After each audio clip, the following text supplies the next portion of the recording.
Since morning, we have heard various speakers, Professor Sukhdev Thorat and Sudarshan Reddy Garu, then Professor Haragopal. So they have touched upon different layers of the Constitution. As Anand has told, I will be touching another layer of the Constitution today. So basically, I will be restricting myself to the given topic, 75 years of Indian Constitution, and assessing the achievements in socio-economic justice. A Canadian theologian, Dr. Don Carson, once said, "A text without a context is a pretext for a proof text." So if a text is separated from the context, or if its context is removed, it can become a pretext for any ideology or any theory, which further means that such context removed text can be used, misused, or even abused as per the convenience of those who are using it. Here, the Constitution is the text. The context as to why the Constitution has written in the way it is written, or why it had to be written in the way it is written, forms the context. The context of drafting the Indian Constitution is very deep and revolutionary. If we don't understand the context, we might not be able to appreciate the significance or achievements of the text, that is the Constitution. If it is so, then what is the context of the Indian Constitution? Baba Saheb told, coming into force of the Constitution on 26th January 1950 is not simply India becoming a republic, but ending the philosophy of the counter-revolution, which was the guiding principle for the governance and of the society for the last 2000 years. You all know what is the counter-revolution in India. Just to brush your memory, it was the coup d'etat of Pushyamitra Shunga in 185 BCE, killing the Mauryan emperor Brihadrata.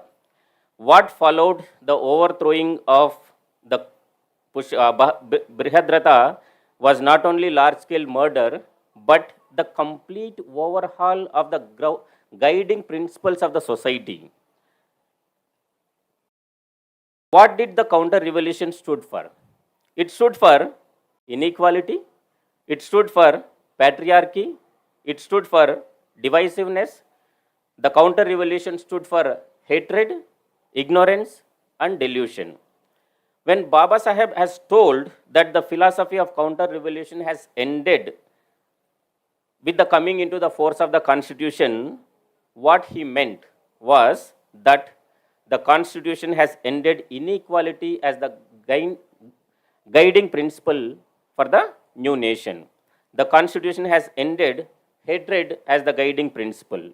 The Constitution has ended patriarchy as the guiding principle. The Constitution has ended ignorance as the guiding principle. Mere ending of some foundational or guiding doctrines is not enough if they are not replaced with, new doctrines. The society will easily go back or relapse into the old methods. What are the new guiding principles that were instituted or put in place by the new Constitution? We all know what are the new guiding principles of the Constitution. The new guiding principles of the Constitution are: equality is the new guiding principle, justice is the new guiding principle of the state, liberty is the new guiding principle of the state, above all, fraternity is the new guiding principle of the state. Let us now turn our attention to the context of the given topic today. It says justice. It is pertinent to understand what justice means. What did Baba Saheb has told about justice? In the book The Philosophy of Hinduism, Baba Saheb has told, the norm or the criterion for judging right or wrong in the modern society is justice. If if such a norm or criterion to judge a society constitutes justice, what does it further delineates? Again, taking Dr. Baba Sahib Ambedkar's quote, it has been told in again the philosophy of Hinduism. I want to explain what I mean by the principle of justice. No one has expounded it better than Professor Birchborn. As interpreted by him, the principle of justice is a compendious one and includes most of the other principles which have become the foundation of a moral order. Justice has always evoked the ideas of equality, of proportion, of compensation. Equity signifies equality. Rules and regulation, right and righteousness are concerned with the equality in value. If all men are equal, all men are of the same essence, and the common essence entitled them to the same fundamental rights and to equal liberty. In short, justice is simply another name for liberty, equality, and fraternity. So, was the justice foundational norm either in principle or in practice of the society or at least of the state prior to the adoption of the constitution? Either in the 200 years British colonial period or prior to that 1800 years of pre-colonial period? No one can give answer in the affirmative. Not only the justice was not the foundational norm, it was not even one of the principal norms. Rather, the opposite of justice was the foundational norm. How inequality or the opposite of justice was the foundation in pre-constitution India, Dr. Ambedkar wrote this. I am quoting, but the most striking feature of Manu's penal code, which stands out in all its nakedness, is the inequality of punishment for the same offense. Inequality designed not merely to punish the offender, but to protect also the dignity and to maintain the baseness of the parties coming to a court of law to seek justice. In other words, to maintain the social inequality on which his whole scheme is founded. That was the foundational norm before coming into of the constitution. Isabel Wilkerson, you might have read her book, The Caste, The Origins of Our Discontents, is an American journalist and author. She says this: the United States and India would become respectively the oldest and the largest democracies in the human history, both built on the caste systems, undergirded by their reading of the sacred texts of their respective cultures.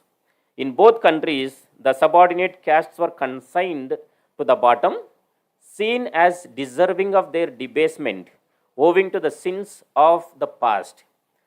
These tenets, as interpreted by those who put themselves on high, would become the divine and spiritual foundations for the belief in the human pyramid willed by the God, the great chain of being that the founders would further sculpt in the centuries to follow as circumstances required.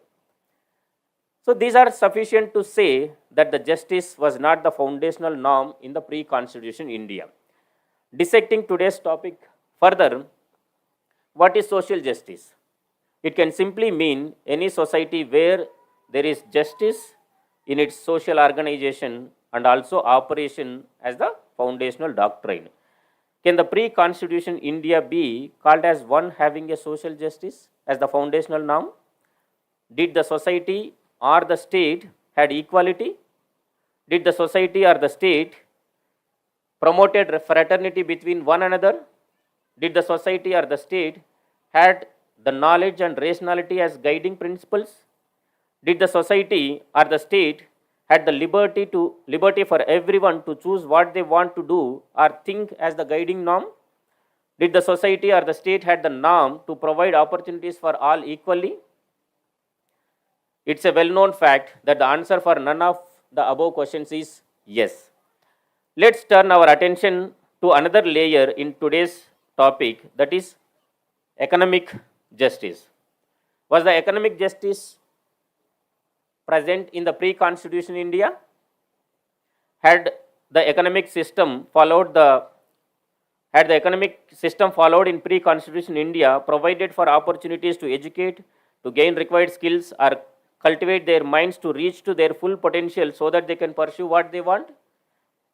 Were the resources of the country distributed in an equitable manner so as to serve the common good? Again, the answer for all the above questions are an emphatic no. As Dr. Baba Saheb has told, the pre-constitution India, the norm was inequality and the prevention of majority from participating effectively in the economy.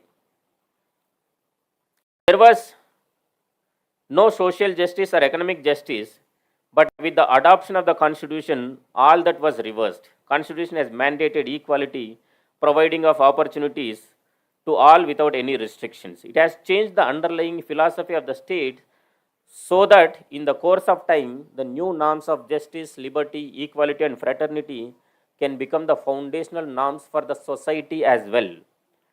Let's turn to another layer of this. What was the scale or the magnitude of this, socio-economic justice incorporated into the constitution? What was instituted in the constitution was world's largest affirmative action. No constitution in the world has instituted such an all-encompassing and all-inclusive affirmative action in place. Equality and fraternity have become the bones and marrow of the Indian Constitution.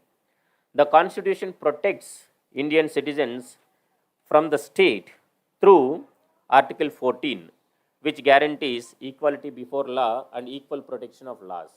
Article 19(1), which guarantees freedoms of speech and expression, association, assembly and movement and occupation, trade or business, and Article 21, which guarantees life and personal liberty. The Constitution not only protects citizens from the state, but also protects citizens from the private citizens or private power also through Article 15(2), which prohibits any citizen from discriminating against any other citizen on the basis of religion, caste, sex, race, or place of birth with regard to access to shops, public restaurant, hotels, and place of public entertainment.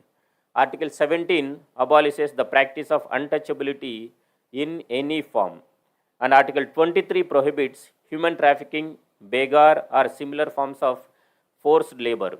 These three provisions, which are provided in the Constitution to protect citizens from private individuals, have come to be known as Golden Triangle of late.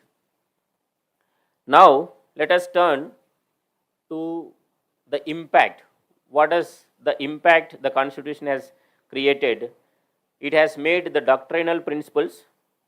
So, was there any impact in the material aspects also? So, let us see what has changed since 1950, once the Constitution has come into place. For example, take literacy. The literacy improved from less than 6% in 1947 to more than 80% now. That 6% of literacy in 1947 was also restricted to only few sections. We know the stories of people being killed. The crime was getting themselves education. Shambhukavada is the case in point, where the reigning king has beheaded him for educating himself. From such a situation where the king was beheading people for educating themselves to state is mandated to provide free and compulsory education up to the age of 14 years is the situation now. That is the impact of the Constitution. I'll take a small detour here. So you have to excuse me. So let us take the case of voting rights for all.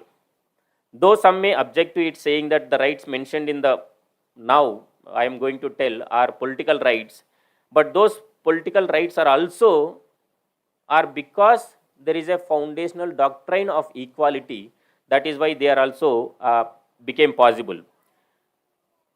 So taking political voting right as the case, If we look into American history, the struggle that was waged by the black people to gain voting rights was 100 years long. So for the white women, it was 120 years long. 14th Amendment, which was passed in 1868, recognized the black people as the citizens of US. But recognizing them as citizens has not automatically gave them the voting rights. They have to wage another 100 years of struggle through civil rights movement, the Selma March, all have culminated finally in passing of the Voting Rights Act in 1965, 1868 to 1965. For the fight for women voting rights is much longer. The process started in 1800 and it ended with 1920 with the passing of 19th Amendment in the US Assembly. So 100 years for black people and 120 years for the white women to get the voting rights. So much of sacrifices and so much of arduous struggle. Coming to our own country, in 1934, the total population of India was 30 crores and the number of voters were 14 lakhs. That is 0.47%, not even 1% of the total population. If you take adult population, then it is just 0.70%. So the number of people who could actually vote out of those 14 lakhs was just 6 lakh people. So out of these 14 lakhs, how many were women? 80,000. And how many voted? Just 14,000. 14,000 in 30 crores. So that was the situation in 1934.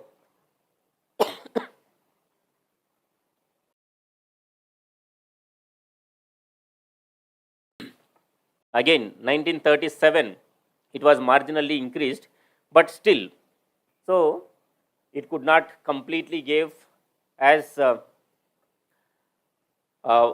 Justice Sudarshan Reddy sir has told, it has not completely changed the situation. So in 1947 or 1950, when the constitution adopted, such a difficult journey, 120 years for the white woman and 100 years for the black woman, even in the oldest democracy, was undone with one stroke of the pen by Baba Saheb with the accepting of the constitution or adopting of the constitution in 1949 and coming into the force of the constitution. So voting right was given to each and everybody, whoever has crossed 18 years age. Similarly, there are no child marriages today, or maybe very less.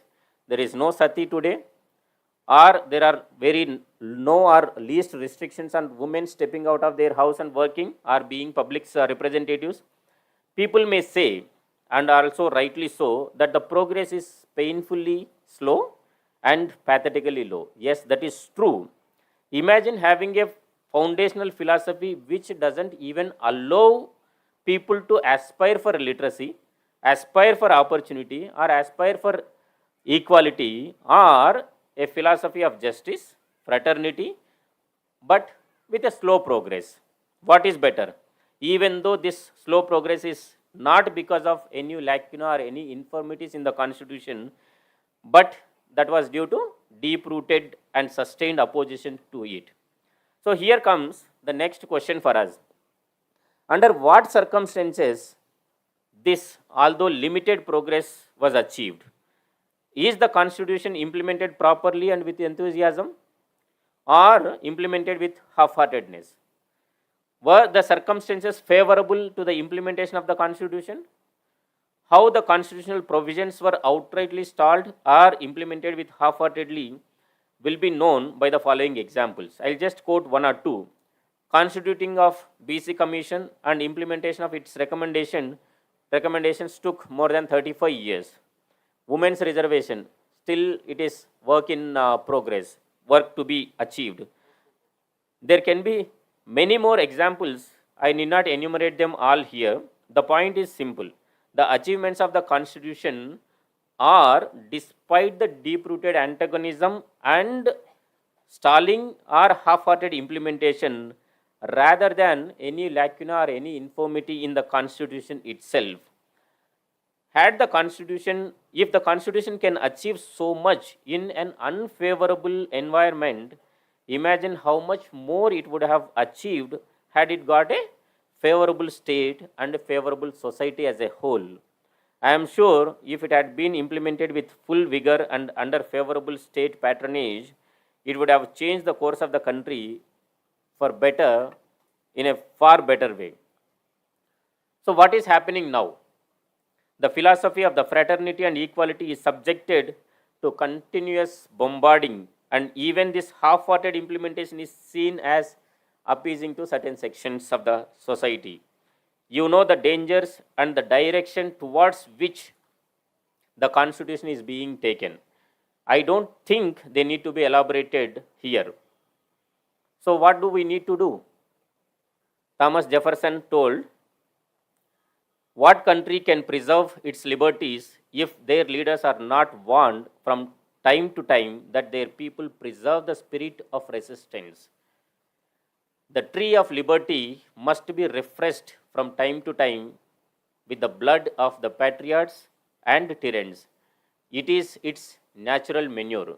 Do we have that spirit of resistance? In the rest of the world, Algerian freedom fighter Frantz Fanon told in the similar way, each generation must, out of relative obscurity, has to discover its mission, fulfill it, or betray it. What is the mission he was talking about? The mission is fighting against injustice and protecting and preserving the justice as the foundational norm of the state as well as of the society. Preserving and protecting of the fraternity as the foundational norm of the state and society. Baba Sahib has pointed out that it is the citizens' duty not to lose this democratic republic by means of hero worship or bringing an authoritarian to power or by destabilizing the constitutional institutions. I hope you all know what is happening today in the country. Howard Zinn, he is a historian, he told once, history is important. If you don't know history, it is as if you are born yesterday. And if you are born yesterday, anybody up there in a position of power can tell you anything and you have no way of checking up on it. Whether we fulfill the duty as Dr. Ambedkar has cautioned, or the mission as Frantz Fanon has told, or manuring the tree of liberty with the blood as Thomas Jefferson has told, is in our hands. Whether this generation finds it and fulfills it, or betrays it, only time will tell. Jai Constitution, happy Republic Day to all of you.